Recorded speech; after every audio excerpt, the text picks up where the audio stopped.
Isabel Daza, pinapahanap ang domestic helper na si Aling LV. Lumikha ng ingay ang Instagram story ni Isabel Daza kung saan pinakita niya ang kalunos-lunos na balita tungkol sa isang domestic helper na si LV Vergara. Kung saan inabuso ito ng kanyang amo at dahil sa pang-aabusong ito ay tuluyan ng nabulag si Aling LV. Di lang iyon, ayon pa sa biktima, ay prinansya pa siya sa mukha ng kanyang amo kung kaya't lumubog ang kanyang ilong at mata. Maraming screenshots ang nilagay ni Isabel sa kanyang Instagram story kung saan isinaad niya na, "This story of a domestic helper being blinded and physically abused by her employer is so beyond sickening. I'm so sad. Please help me find Aling LV. If anyone knows how to contact her, please DM me." Ito ang kanyang request.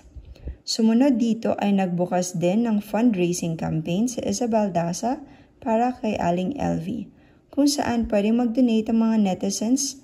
Ngayon ay umabot na ito sa 87,300 pesos, pero ang goal nito ay 300,000 pesos para kay Aling LV.